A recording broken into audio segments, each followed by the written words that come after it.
Morning, यीशु सहाय। आप सभी लोग आई होप सुरक्षित होंगे अपने घरों में और हमारे ऑनलाइन क्लास को एंजॉय कर रहे होंगे। इसी के साथ हम एक और नया ऑनलाइन क्लास लाए हैं और अब हम इसे आगे शुरू करते हैं। आइए हम प्रार्थना करें। हे परमेश्वर पिता, हम आपको धन्यवाद देते हैं कि आपने हमारी रात भर रक्षा रखवाली की और इस सुंदर से दिन को देखने का मौका दिया। हम आपको धन्यवाद देते हैं कि आपकी मदद से हम इस ऑनलाइन संडे स्कूल को करने पाते हैं। उन्हें आशीष दे जो इसे देख रहे हैं और उनको भी जो ऑनलाइन संडे स्कूल के कार्य में जुड़े हुए हैं। हम टीचर्स के लिए प्रार्थना करते हैं कि जो वह कुछ सिखाते हैं हम उसे सीखने पाए और अपने जीवन में लागू करने पाए। हमारे प्रभु यीशु क्रिस्त के द्वारा, आमीन। परमेश्वर का धन्यवाद हो आज के दिन के लिए। आइए हम सब मिलकर अब परमेश्वर के वचन की ओर चलते हैं और उससे पहले हम एक छोटी सी प्रार्थना करते हैं। हे पिता, हमारे मन की आंखें खोलिए ताकि हम व्यवस्था की अद्भुत बातें जान सकें। हमारे प्रभु यीशु ख्रिस्त के द्वारा, आमीन। आज का ठहराया गया पाठ है और जैसा आप लोगों के लिए मैंने एक कहानी जो बाइबल से लिया गया है वो है दानियल नामक पुस्तक, उसका पहला और दूसरा अध्याय। दानियल पहला अध्याय और दूसरा अध्याय। आज का मुख्य विषय मैंने चुना है मित्रता। आज के समय में हम लोगों के कितने सारे मित्र हैं।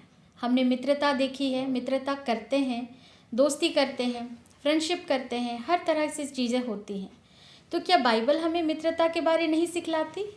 तो हम लोग अब देखते हैं कि बाइबल में मित्रता की क्या परिभाषा है, किस तरह से मित्रता को समझने और उसे निभाने की बात बाइबल में कही गई है।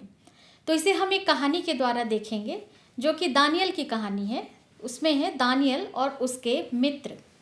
हम लोगों ने दानियल के बारे सुना है कि उसे किस प्रकार शेर की गुफा में डाला गया और वहाँ से वो जीवित बच गया।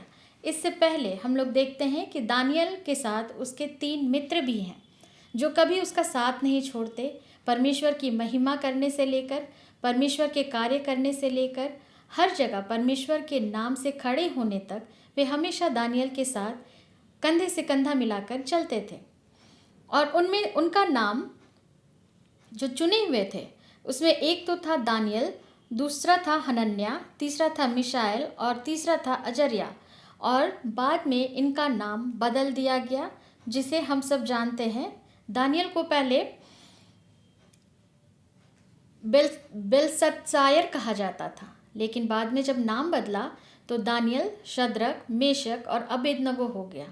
तो ये उस समय की बात है जब यहूदा के राजा यहोयाकीम के राज्य के 3रे वर्ष में बेबीलोन के राजा नबूकदनेस्सर ने यरूशलेम पर चढ़ाई की और उसको जीत लिया।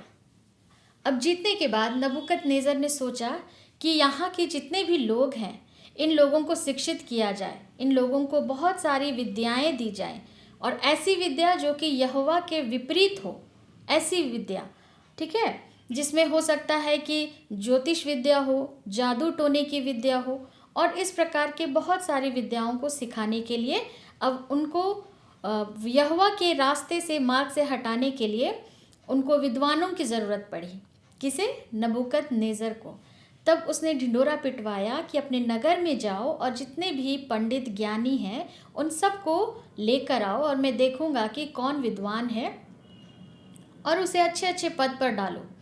तो लेकिन जो हमारा दानियल है जिसके बारे हम लोग सुन रहे हैं, दानियल अपने 3 मित्रों के साथ, शद्रक, मेशक और अबेदनगो, जो कि परमेश्वर यहोवा की सेवा करने वाले हैं, उन लोगों की भी बुद्धि परमेश्वर ने बहुत बढ़ाई थी। तो उन लोगों को भी बुलाया गया और वे लोग जब ये जान पाए कि राजा ने बुलाया है, क्योंकि अब यहूदा देश में नबूकदनेस्सर ने हमला कर लिया था और उसे अपने वश में कर लिया था, तो राजा की आज्ञा को मानना उनका कर्तव्य था, इसलिए वे लोग बुलाए गए।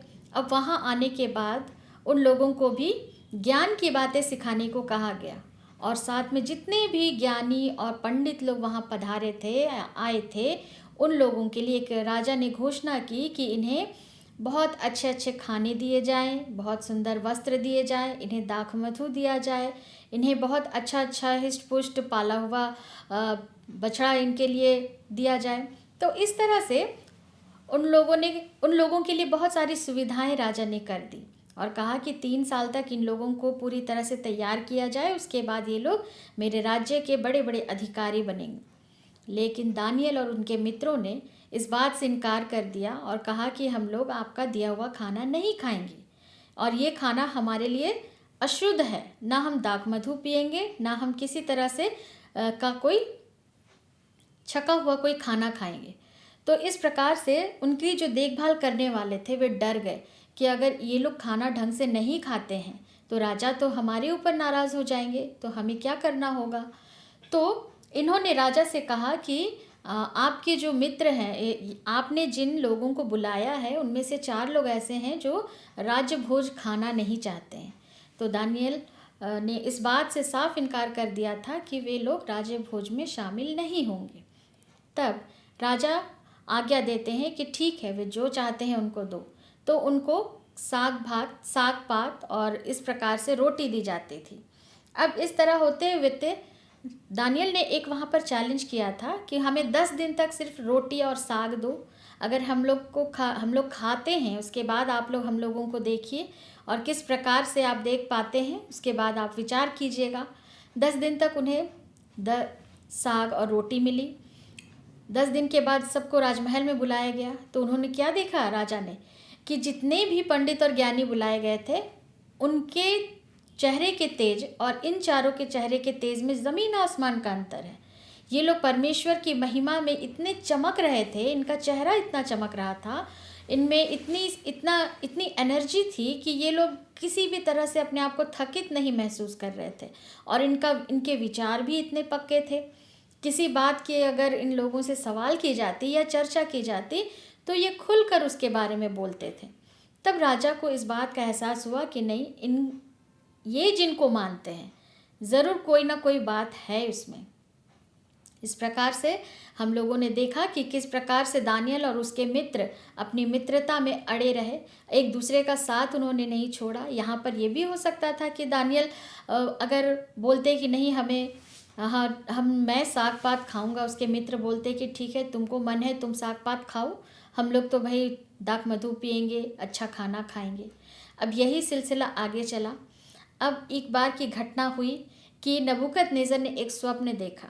अब स्वप्न देखने के बाद जब वो परेशान हो गया, अब ऐसी परेशानी कि वो किससे कहे, बात समझ में नहीं आ रही थी।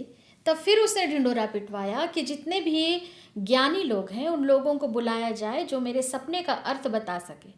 अब यहाँ पर सपने का अर्थ बताना, जैसे हम लोगों ने पहले भी देखा है कि किस प्रकार परमेश्वर ने यूसुफ को स्वप्न का अर्थ बताने वाला बनाया, उसी प्रकार से। लेकिन यहाँ क्या स्थिति थी, कंडीशन चेंज हो गई थी। नबूकदनेस्सर ने कहा कि जो मेरे सपने का अर्थ बताएगा वही ये भी बताएगा कि मैंने क्या सपना देखा।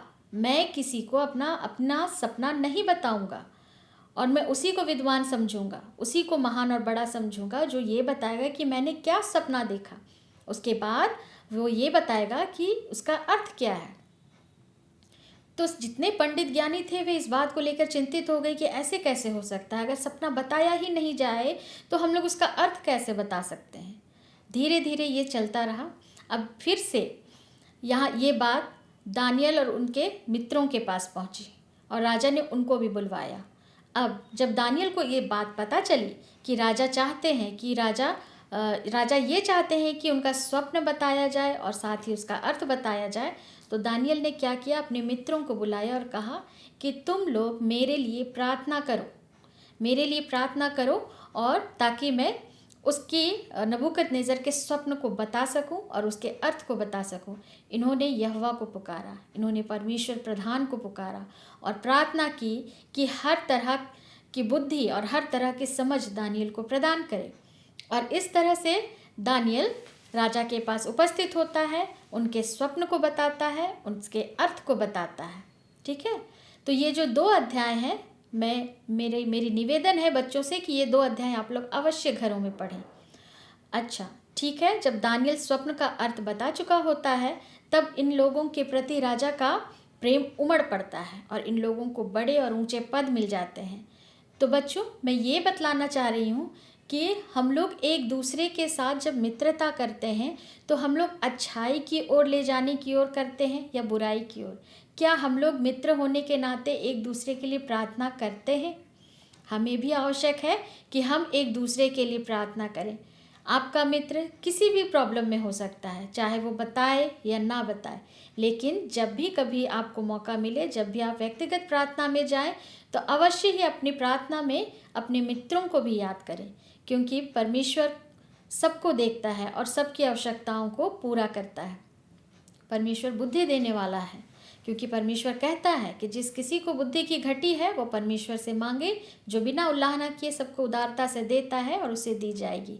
इसलिए भले काम करने में हम कभी अपना हियाव, अपना धीरज न खोएं और हमेशा अपने मित्रों के साथ सच्चे बने रहें, उनके लिए प्रार्थना करें और इस प्रकार प्रार्थना में आगे बढ़ते जाएं। धन्यवाद। हम लोग एक छोटी प्रार्थना के द्वारा आज के पाठ का अंत करते हैं। हे दयालु पिता परमेश्वर, धन्यवाद करती हूँ कि आपने हम सबों की प्रेरणा अगुवाई की और आपके पवित्र वचनों से हमने सीखा कि किस प्रकार से मित्रता करनी और निभानी चाहिए। पिताजी, वर दीजिए कि जो भी शिक्षाएं हम आपके पवित्र वचन से सीखते हैं वह हमारे जीवन में आपकी प्रतिष्ठा और महिमा के लिए फलदायी हो। हमारे प्रभु यीशु ख्रिस्त के द्वारा, आमीन। बच्चों, पिछले संडे रॉबिन भैया आप लोगों को एक टास्क दिए थे। लड़कों को क्राउन बनाना था और लड़कियों को टियारा। अगर आप लोगों ने अपना काम शुरू नहीं किया है तो उसे तुरंत शुरू करें, क्योंकि नेक्स्ट संडे हम लोग रिलीज करेंगे जो भी विनर होगा क्राउन का और टियारा का। पिछले कुछ टास्क में आप लोगों ने ठीक से परफॉर्म नहीं किया, हम लोगों को एंट्रीज उतनी अच्छी नहीं मिली, बट मेक श्योर कि इस बार की जो एंट्रीज होती है वो नंबर ऑफ एंट्रीज हो, ताकि हम टीचर्स को ये सिलेक्ट करने में प्रॉब्लम हो कि आखिर हम लोग प्राइज़ किसे दें। सो बच्चों, इफ़ आपका वर्क प्रोग्रेस पे है तो बहुत अच्छी बात है, और अगर आप लोगों ने शुरू नहीं किया है तो तुरंत ही शुरू करें। Bye bye. खोजो ना ओहे प्यार रे, खोजो ना ओहे प्यार रे,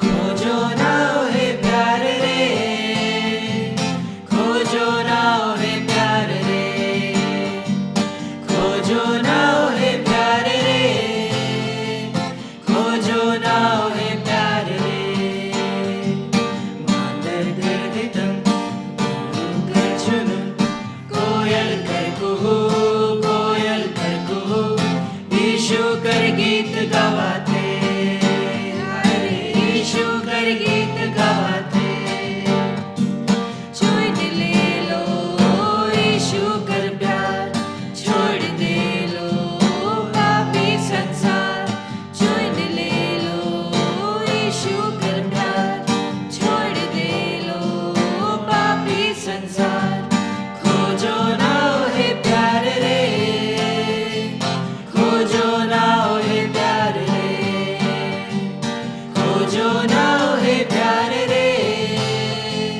खोजो ना ओहे प्यार रे, चुन ले लो यीशु कर डहर, संगे जाब रे यीशु कर डहर, चुन ले लो यीशु कर डहर, संगे जाब रे यीशु कर डहर, खोजो ना ओहे प्यार रे, खोजो ना ओहे प्यार रे, खोजो ना ओहे प्यार रे, खोजो ना ओहे प्यार रे।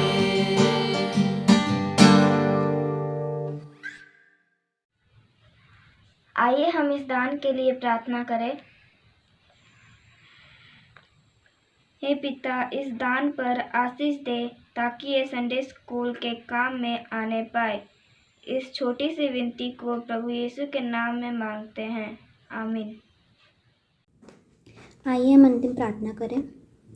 Hallelujah hallelujah. सर्वशक्तिमान पिता, हम आपसे प्रार्थना करते हैं कि हम आपको धन्यवाद देना चाहते हैं कि आपने हमें अब तक सुरक्षित रखा और आपने हमें दिन देखने का मौका दिया और आज हम ऑनलाइन संडे स्कूल अटेंड करने पाए। परमेश्वर पिता, मैं आपसे प्रार्थना करती हूँ कि हम संडे स्कूल में जो भी सीखते हैं हम अपने जीवन में लागू करने पाए। परमेश्वर पिता, जो भी बच्चों ने पार्टिसिपेट किया और जितने भी टीचर्स ने ऑनलाइन संडे स्कूल में एफर्ट लगाया है और जितने भी बच्चे ऑनलाइन संडे स्कूल अटेंड कर रहे हैं, आप उन सबों को आशीषित कीजिए। और परमेश्वर पिता, जल्दी कोविड पूरी दुनिया से ख़त्म होने पाए, ताकि हम जल्दी ऑफलाइन संडे स्कूल अटेंड करने पाए। और परमेश्वर पिता, आपके हाथों में सब चीज़ सौंपते हुए आपको सब चीज़ों के लिए धन्यवाद देते हुए छोटी सी प्रार्थना आपके प्रिय पुत्र यीशु क्रिस्ट के नाम से मांगते हैं, आमीन। आइए हम प्रभु की प्रार्थना एक साथ कहें। हे हमारे पिता, तू जो स्वर्ग में है, तेरा नाम पवित्र माना जाए, तेरा राज आए, तेरी इच्छा जैसे स्वर्ग में पूरी होती है वैसे इस पृथ्वी पर भी हो। हमारे प्रतिदिन की रोटी आज हमें दे, और हमारे अपराधों को क्षमा कर जैसे हमने अपने अपराधी को क्षमा किया है, और हमें परीक्षा में ना डाल परंतु बुराई से बचा, क्योंकि राज्य, सामर्थ और महिमा अब और सर्वदा तेरी है, आमीन। अनुग्रह वचन। और हमारे प्रभु यीशु ख्रीस्त का अनुग्रह, ईश्वर पिता का प्रेम और पवित्र आत्मा की सहभागिता हम सबों के साथ सदा सर्वदा रहे, आमीन। यीशु सहाय।